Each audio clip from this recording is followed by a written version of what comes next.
భారతదేశంలో electronic voting machine ఈవీఎంల మీద ఇప్పుడు పెద్ద ఎత్తున చర్చ నడుస్తుంది. అయితే ఈ చర్చ అనేది ఇప్పుడే జరుగుతుంది కాదు. ఈ దేశంలో ఈవీఎంలు ప్రవేశపెట్టిన తర్వాత పెద్ద ఎత్తున వివాదాలు రావటం, సానుకూలత రావటం రెండు జరుగుతున్న సందర్భాలు ఉన్నాయి. అయితే ఒక విచిత్ర పరిస్థితి భారతదేశంలో ఏంటంటే, ఈ రాజకీయ వ్యవస్థలో అధికారంలో ఉన్న పార్టీ ఈవీఎంలను సమర్థిస్తుంది, ప్రతిపక్షంలో ఉన్న పార్టీలు ఈవీఎంలను వ్యతిరేకిస్తున్నాయి. అయితే అధికారంలో ఉన్న ఒక పార్టీ మళ్ళీ అది ప్రతిపక్షంలోకి పోయినప్పుడు కానీ ఓడిపోయినప్పుడు కానీ మళ్ళీ ఈవీఎంల మీద సందేహాలు లేవనెత్తున్న పరిస్థితి. ప్రతిపక్షంలో ఉన్నప్పుడు ఈవీఎంల మీద సందేహాలు లేవనెత్తిన పార్టీలు అధికారంలోకి రాగానే మళ్ళీ ఈవీఎంల మీద ఏం మాట్లాడుకుంటుంటున్న పరిస్థితి కూడా మన దేశంలో కనిపిస్తుంది. అయితే ఇప్పుడే ఎందుకు మళ్ళీ ఈవీఎంలు చర్చలోకి వచ్చినాయి, వీటి గురించి ఎందుకు మాట్లాడుకోవాల్సిన అవసరం వచ్చిందనే విషయాన్ని మనం ఒకసారి పరిశీలించాలి. అయితే ఈవీఎంల గురించి మాట్లాడుతున్నామంటే ఈ భారతదేశ ప్రజాస్వామ్యం గురించి మాట్లాడుతున్నాం అనేది అర్థం చేసుకోవాలి. ఎందుకంటే ఈ దేశంలో ప్రజాస్వామ్యం మీదనే మన దేశం యొక్క ప్రభుత్వాలు ఎన్నికవుతున్నాయి. మన రాజ్యాంగం కూడా ప్రజాస్వామ్యాన్ని కీలకంగా పరిగణిస్తుంది. ఈ సందర్భంలో ఒక వ్యక్తి తన స్వేచ్ఛగా ఓటు ఉపయోగించుకుంటే తను ఎవరికైతే ఓటు వేయాలనుకుంటుండో ఆ వ్యక్తికి ఓటు పడ్డదా లేదా అనే అనుమానం ఆ ఓటర్కి వచ్చినప్పుడు అసలు ఈ వ్యవస్థ మొత్తం ఫెయిల్ అయినట్టే. ఆ రకంగా ఈవీఎం మిషన్లో ఓటు వేస్తే తననుకున్న పార్టీకి తననుకున్న అభ్యర్థికి ఓటు పడుతుందా లేదా అనే విషయాల మీద ఇప్పుడు పెద్ద ఎత్తున విమర్శలు వస్తున్నాయి, పెద్ద ఎత్తున సందేహాలు కూడా వస్తున్నాయి. సో దీని మీద ఇప్పుడు ఢిల్లీ కేంద్రంగా పెద్ద ఎత్తున ఉద్యమం నడుస్తుంది. దేశవ్యాప్తంగా కూడా ఈవీఎంల హఠావో అనే ఒక ఉద్యమం నడుస్తుంది. ఈవీఎం హఠావో సంయుక్త మోర్చా పేరుతోటి కొద్దిమంది బ్యూరోక్రాట్లో పనిచేసిన మాజీ సుప్రీంకోర్టు న్యాయవాదులు, ప్రస్తుత సుప్రీంకోర్టు న్యాయవాదులు, హైకోర్టులకు జడ్జిలుగా వ్యవహరించిన వ్యక్తులు, మిలిటరీలో పనిచేసిన వాళ్ళు, ఒక్క రకంగా చెప్పాలంటే ఇంటలెక్చువల్ సెక్షన్ మొత్తం కొంతమంది ప్రజల్ని సమీకరించి ఇప్పుడు ఢిల్లీలో పెద్ద ఎత్తున ఆందోళన చేస్తుంది. ఇది దేశవ్యాప్తంగా కూడా జరుగుతున్న పరిస్థితి. ఒకవైపు ఈవీఎంల మీద పెద్ద ఎత్తున ట్యాంపరింగ్ చేయడానికి అవకాశం ఉందని, లేదు ఈవీఎంల మిషన్ల మీద సందేహాలు వ్యక్తమవుతున్న ఈ సందర్భంలో ప్రధానంగా బీజేపీ మీద ఎవరైతే ఇప్పుడు ఆందోళన చేస్తున్నారో వాళ్ళు బీజేపీ మీదనే, బీజేపీ పార్టీకి సంబంధించి ఈ ట్యాంపరింగ్ చేయడానికి, లేదు ఈవీఎం మిషన్ల మొత్తాన్ని ఆక్రమించి గెలుస్తుంది, నిజంగా బ్యాలెట్ పేపర్ ఉపయోగించి ఎన్నికలు జరిగితే బీజేపీ గెలవదని సవాలు విసిరే వాళ్ళు కూడా ఈ దేశంలో చాలా మంది ఉన్నారు. అయితే వీళ్ళందరూ రాజకీయ పార్టీల నాయకులు కాదు. ఎవరైతే ఇప్పుడు ఈవీఎంల మీద విమర్శలు చేసే వాళ్ళు రెండు రకాలుగా ఉన్నారు. ఒకటి రాజకీయ పార్టీలకు సంబంధించిన వ్యక్తులు.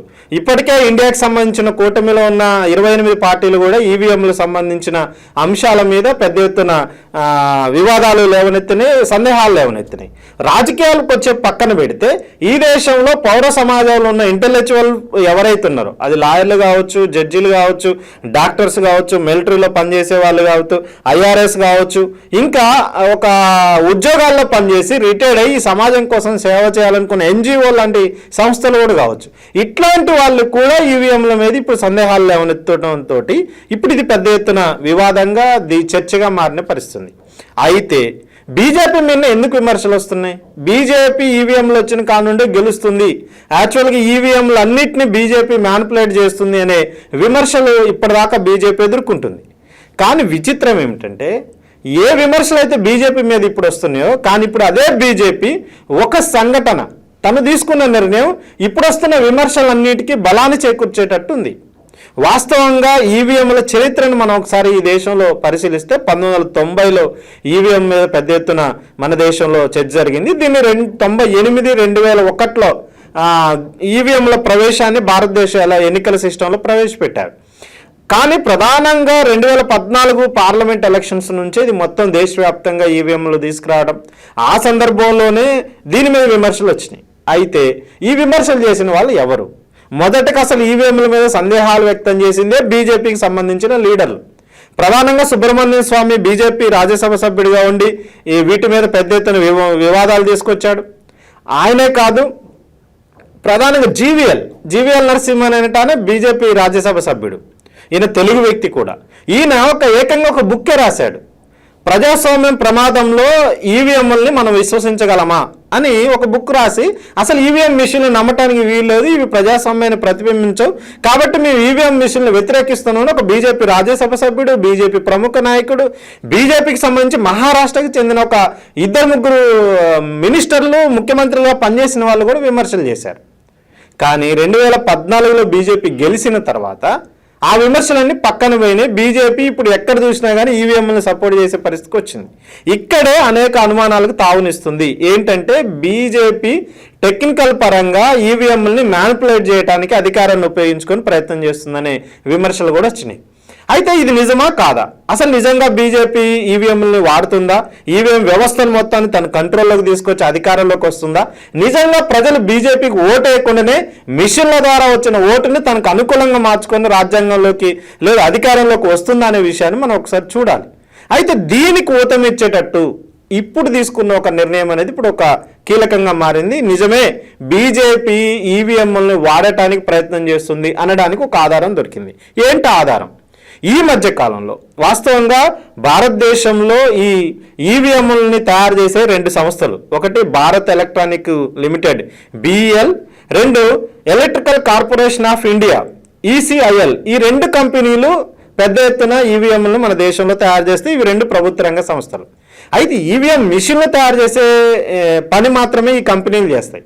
వాస్తవంగా ఈవీఎంల గురించి మనం మాట్లాడుకోవాల్సి వస్తే ఒకటి బ్యాలెట్ యూనిట్ ఉంటుంది, 2 కంట్రోల్ యూనిట్ ఉంటుంది, 3 వీవీప్యాట్ ఉంటుంది. ఈ 3 వాటితో కలయికతోటే మొత్తం ఎన్నికల విధానం నడుస్తుంది.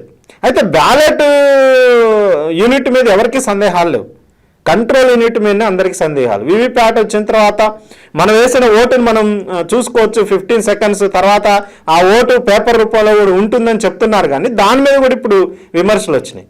అయితే ఏ కంపెనీ అయితే ఇప్పుడు ఈవీఎంలు తయారు చేస్తుందో భారతదేశంలో, BEL, భారత్ ఎలక్ట్రానిక్, ఈ భారత్ ఎలక్ట్రానిక్ సంబంధించిన కంపెనీని నడపడం కోసం కొంతమంది డైరెక్టర్లు నియమించే పద్ధతి ఉంది. వాళ్ళు స్వతంత్ర డైరెక్టర్లుగా ఉండాలి. అంటే ఏ రాజకీయ పార్టీకి చెందకూడదు, లేదు ఈవీఎంలకు సంబంధించి గతంలో ఆరోపణలు చేసిన వాళ్ళు ఉండకూడదు, లేదు ఒకళ్ళకి వ్యక్తిగతంగా సహాయం చేసిన చరిత్ర కూడా వాళ్ళకు ఉండటానికి వీల్లేదు. ఇట్లాంటి వాళ్ళందరినీ 3 టెక్నాలజీ మీద అవగాహన వాళ్ళని ఈ స్వతంత్ర డైరెక్టర్గా భారత్ ఎలక్ట్రానిక్ నియమిస్తారు. కానీ బీజేపీ చేసిన పని ఏంటంటే కొద్ది రోజుల క్రితం ఒక 4గురిని భారత్ ఎలక్ట్రానిక్ సంబంధించిన లిమిటెడ్ కంపెనీకి, అంటే ఈవీఎంల మిషన్లు తయారు చేసే కంపెనీకి డైరెక్ట్గా నియమించింది. ఎవరా 4? ఇప్పుడు అదే ఈ దేశంలో వివాదమైంది. ఒకటి కచారియా, ఈయన బీజేపీకి సంబంధించి రాజ్కోట్ జిల్లా అధ్యక్షుడిగా పనిచేస్తుండు. 2 శివనాథ్ యాదవ్, ఈయన ఉత్తరప్రదేశ్ బీజేపీ అధ్యక్షుడిగా పనిచేసిన వ్యక్తి. 3 శ్యామ్ సింగ్, ఈయన బీజేపీకి సంబంధించిన బీహార్ సంబంధించిన నాయకుడు. 4వ వ్యక్తి పార్థసారథి. ఈ పార్థసారథి అనేట ఇప్పుడు కూడా ఓబీసీ మోర్చా బీజేపీ జాతీయ కార్యదర్శిగా పనిచేస్తున్నాడు. ఈయన తెలుగు సంబంధించి రాష్ట్రంలో ప్రధానంగా తిరుపతి పార్లమెంటుకు కూడా ఇన్ఛార్జిగా వ్యవహరించిన చరిత్ర ఉంది.